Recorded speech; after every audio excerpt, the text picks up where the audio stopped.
We are back on Let's Have It Out. I am going to take one more caller. Hello, Martha. I've got Martha from Secunda. Hello, Martha. Hello, sir. Yes, please. You may go ahead. What is your comment this evening? Okay. My name is Martha from Secunda. I'm saying I am a teacher and I am a mother. I believe that corporal punishment works. When I started teaching 30 years ago, we didn't have as many problems as we're having today in our schools, not even in our homes. I don't believe that you can start punishing a learner corporally when he's 16, 15, or 17. But if you start it at the age of 3 or 2, when a learner can understand no from yes, it works. You do it with love, you do it with passion to correct a child. So yes, I'm one of those teachers who know that corporal punishment is illegal. We cannot practice it, but that is the main reason why our education system has collapsed today. Thank you. Thank you very much for that comment, Mother. Prof, I've got a sense that you might want to come into this one. This is now a parent who is saying that back then things used to be far much more easier. And she sort of dedicates this towards the presence of corporal punishment back then. Let's get back to it. What really is your view in this case? Okay, so I think that when people are faced with a situation where they want to exercise control, such as in a school, maybe the first thing that comes to mind is if I exercise harsh corporal punishment, discipline, I'll get people's attention. I think that that is an incorrect and easy way out that has more negative consequences than positive.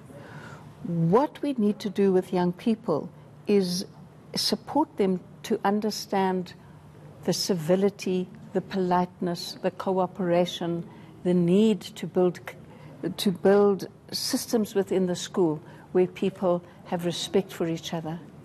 That is going to, if that is practiced in the school and is inculcated in the way that the school rules work, the routines work, the way people treat each other, we are making an incalculable contribution to the way that that learner is going to go out into society, interact with people, and deal with conflict.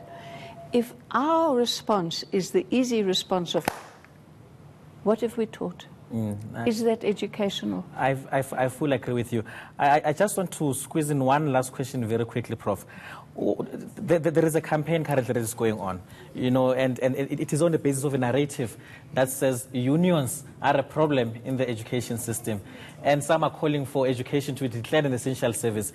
Very quickly, as we wrap up, what is your view? Okay, I do have strong views on this. Number one, all of the research shows that well-functioning education systems have strong teacher unions.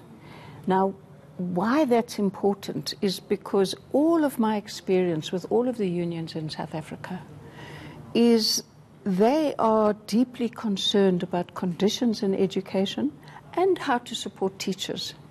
People who have a hostile attitude to unions often have an understanding of the role of unions that is incorrect.